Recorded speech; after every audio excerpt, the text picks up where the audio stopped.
여성암일인 유방암 환자의 70%는 타목시펜 같은 호르몬 치료를 받는다. 그리고 일부 회사는 보장되지만 일부 회사는 이게 빠져 있으니까 보장되는 회사로 가입해야 합니다. 이렇게 주장하는 분들이 많은데요. 단순 계산만 해봐도 정액형 암주치 2천만원 가입할 돈이면 비급여 암주치는 약 9,160만원 가량을 가입할 수 있는 거죠. 보험 광고는 생명보험 광고 심의 기준을 준수하였으며 유효기간은 심의일부터 1년입니다. 안녕하세요. 보험의 본질만을 이야기하는 보험인사이트입니다. 솔직히 말씀드리면 오늘 영상은 일부 설계사 분들께는 불편한 내용일 수 있는데요. 그래도 욕먹을 각오하고 이야기해보겠습니다. 요즘 암보험을 상담할 때 정말 자주 나오는 질문이 하나 있습니다. 암 주요 치료비 가입할 때 항암 호르몬 치료도 보장되는 회사가 좋다면서요. 그럼 그거 되는 회사로만 가입하면 되나요? 이런 질문이 많아진 이유는 SNS와 유튜브에서 이런 내용이 퍼지고 있기 때문인데요. 유방암이나 전립선암 진단을 받으면 타목시펜 등 호르몬 치료를 받을 확률이 높고 5년에서 10년 장기간 치료를 받게 돼서 정액형 암 주요 치료비 보험에서 매년 2천만원씩 지급받을 수 있다. 그래서 5년 동안 지급받으면 1억, 10년이면 2억까지도 받을 수 있다. 이런 내용을 보면 누구나 솔깃해질 수밖에 없습니다. 근데 여기서 한 발짝만 물러서서 생각해 보셔야 합니다. 받을 수 있다는 것과 내가 받는다라는 건 완전히 다른 이야기거든요. 그리고 더 중요한 건 그걸 받기 위해 무엇을 포기하고 있는가인데요. 저는 보험을 이렇게 정의합니다. 보험은 타먹으려는 목적이 아니라 최악을 막는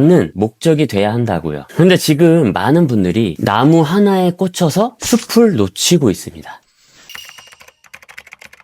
그럼 결론부터 말씀드리겠습니다. 저는 항암 호르몬 치료비 하나만 보고 특정 보험사의 정액형 암 주요 치료비를 추천하지 않습니다. 오늘 이 영상에서 추천하지 않는 이유 3가지와 강력 추천하는 플랜 1가지까지 자세히 설명드리겠습니다. 첫 번째 이유, 확률이 높지 않다? 다음 기사 내용을 보시면 한국의 많은 30, 40대 유방암, 이 약 썼더니 생존율 10% 상승, 국내에서는 HR 양성, 허투 음성인 환자가 전체 유방암의 70% 정도로 가장 비중이 높다. 이런 환자들에게는 타목시펜이나 아로마타제, 억제제 기반 항호르몬 치료를 주로 시행한다. 특히 폐경 전 여성은 난소기능 억제제를 추가하면 재발 확률이 낮아지는 것으로 알려졌다. 자, 이런 내용들을 근거로 여성암일인 유방암 환자의 70%는 타목시펜 같은 호르몬 치료를 받는다. 그리고 일부 회사는 보장되지만 일부 회사는 이게 빠져 있으니까 보장되는 회사로 가입해야 합니다. 이렇게 주장하는 분들이 많은데요. 그런데 저는 이 말을 듣고 의구심이 먼저 들었습니다. 이 말만 들으면 확률이 굉장히 높을 것 같은데 반대로 생각해보면 어떨까요? 국가암정보센터 22년도 통계에 따르면 우리나라 국민이 기대 수명까지 생존할 경우 남성은 37%, 여성은 34% 암이 발생할 것으로 추정되고 있습니다. 자, 그럼 여성 기준으로 계산을 해볼게요. 암 발생 확률이 약 35%라고 치고 그중 유방암에 걸릴 확률까지 감안을 해야겠죠. 그리고 유방암 중에서도 호르몬 수용체 양성이 나올 확률까지 곱해봐야 최종적인 확률이 나오는 거죠. 그럼 이 최종 확률이 과연 높다고만 볼 수 있을까요? 여기에다가 5년에서 10년 장기 복용까지 유지할 확률까지 곱해보면 실제로는 수억 원 받는 케이스에 해당하는 게 어렵지 않다고 말할 수 있을까요? 물론 폐경 전 젊은 여성의 경우 상대적으로 확률이 더 높기 때문에 나는 유방암 가족력도 있고 해서 너무 걱정돼요. 이런 분들은 전략적으로 고려해보는 것도 괜찮을 수 있죠. 하지만 이 높지 않은 확률에 올인하느라 보험료가 더 높아지거나 정작 더 중요한 보장을 놓치는 건 아닌지 한 번쯤 생각해 볼 필요가 있습니다. 두 번째 이유, 에어백 같은 대형 리스크가 아니다. 저는 11년 동안 영업하면서 늘 이렇게 설명을 해왔습니다. 보험은 자동차에 에어백을 준비하는 겁니다. 그렇다면 항암 호르몬 치료는 어떨까요? 매달 엄청난 병원비가 들어서 삶이 무너지는 대형 리스크일까요? 솔직히 말씀드리면 그렇지 않습니다. 실제로 유방 상피내암 진단받은 분이 타목시펜 처방을 받으셨는데요. 메시마 캅셀이란 약까지 전부 포함해도 환자가 부담한 돈은 15만 4천 원이었습니다. 타목시펜 같은 호르몬 치료제는 보통 건강보험 급여가 적용이 되고요. 신약처럼 비용 자체가 엄청나게 높지는 않습니다. 결론은 한 번에 수천만 원이 나가서 집이 흔들리는 리스크는 아니라는 거죠. 그럼 진짜 무서운 건 뭘까요? 제가 현장에서 봤던 케이스들을 말씀을 드리면 표적항암제 중에서는 유방암 치료에 사용되는 엔허투 한 번 투약 받는데 비용이 500만 원이고 1년 동안 치료를 받게 되면 대략 8,500만 원 정도 들 수 있고요. 대장암은 바라토비라는 암이라는 약물 기준으로 한 달에 1,200만 원, 연간 1억 4천만 원이 들 수 있는데요. 이럴 때 제대로 도움이 되는 게 보험의 역할이겠죠. 자, 그런데 여기서 오해하시면 안 됩니다. 저는 항암 호르몬 치료까지 커버되는 보험이 나쁘다고 말하는 건 절대 아닙니다. 당연히 거기까지 보장되면 좋죠. 다만 제가 말씀드리고 싶은 건 이겁니다. 이게 먼저가 아니라 나중이라는 거죠.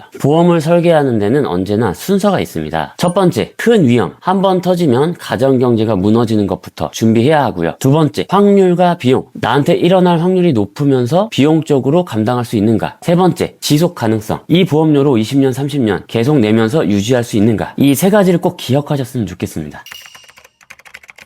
자, 그럼 해결 방안입니다. 항암 호르몬 치료도 보장받으려고 병액형 암 주요 치료비에 너무 집착할 필요는 없습니다. 비급여 암 주요 치료비로도 충분한데요. 줄여서 비급여 암 주치라고 할게요. 여기서 잠깐 차이점을 먼저 정리해 드릴게요. 비급여 암 주치는 이름은 비슷한데 돈이 나오는 방식이 많이 다릅니다. 두 상품 모두 5년, 10년 이렇게 장기간 항암 치료 시 매년 보험금을 지급한다는 점은 같습니다. 근데 차이점은 정액형 암 주치는 급여, 비급여 치료를 모두 보장하지만 비급여 암 주치는 비급여 치료만 보장하고 급여 치료는 보장에서 제외됩니다. 즉 정액형은 보장 범위가 넓고 비급여형은 비싼 비급여 구간에 집중한 선택지라고 보시면 되는데요. 그럼 왜 비급여 암 주치를 더 추천하나요? 이 보험은 부작용이 큰 1세대 항암제와 비싼 2, 3세대 항암제를 선택하는 갈림길에 마주했을 때 비싸고 효과가 좋은 이 항암제를 자신 있게 선택할 수 있게 해줍니다. 그것도 항암 치료가 5년, 10년 이렇게 길어져도 말이죠. 실제 비교 내용을 보면서 말씀드릴게요. 자, 가입 금액 2천만 원을 기준으로 비교해봤습니다. 동일한 조건으로 설계했을 때 정액형 암주치 월 보험료 31,000원, 비급여 암주치는 월 보험료 6,800원입니다. 보험료 차이는 24,000원이죠. 월 24,000원씩 연간 약 29만 원, 20년이면 약 586만 원 차이가 나게 됩니다. 바로 이런 차이가 좀 더 제대로 넉넉하게 가입할 수 있는 여유로 이어집니다. 실제로 제가 도와드린 한 고객님 사례인데요. 이분은 정액형 암 주치를 알아보고 계셨어요. 항암 호르몬 치료비 보장 때문이었죠. 그런데 제가 정액형은 비급여 암주치보다 약 4.5배가 비쌉니다 라고 말씀을 드렸습니다. 단순 계산만 해봐도 정액형 암주치 2천만 원 가입할 돈이면 비급여 암주치는 약 9,160만 원 가량을 가입할 수 있는 거죠. 결국 이분은 비급여 암주치 총 5천만 원까지만 저렴하게 가입을 하셨고요. 보험료 여유가 생겨서 추가로 뇌, 심장도 충분히 준비가 가능했습니다. 암 보장에만 예산 다 쓰고 뇌, 심장은 포기하는 설계. 저는 그게 더 위험하다고 봅니다.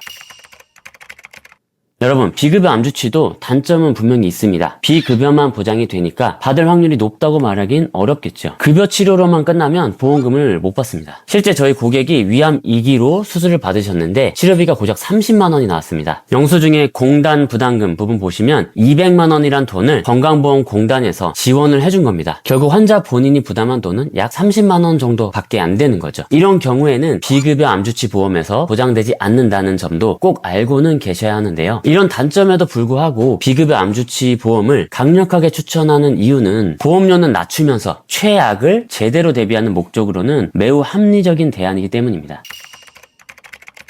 그리고 비급여 암주치를 준비할 때도 아무거나 가입하시면 안 됩니다. 체크사항 두 가지만 알려드릴게요. 첫 번째, 고장 만기형 출시된 회사가 있으니 이 회사를 선택하세요. 비급여 암주치는 회사마다 구조가 다릅니다. 10년형으로 돼 있으면 암 진단 후 10년간만 보장이 되는 거고요. 보험 만기형으로 돼 있으면 보험이 끝나는 시점까지 계속적으로 보장이 됩니다. 그래서 가능하면 보험 만기형이 출시된 회사를 선택하시고요. 두 번째 체크사항은 회사별 약관 차이를 비교해야 합니다. 똑같은 비급여 암주치라는 이름이라도 약관상의 정의가 회사마다 다를 수 있습니다. 정확히 이게 어떤 치료까지 보장되는지, 보장이 안 되는 면책 조건은 뭔지, 보험료가 오르지는 않는지 이런 부분들은 상담을 하면서 실제 약관 기준으로 비교해보는 게 가장 안전합니다.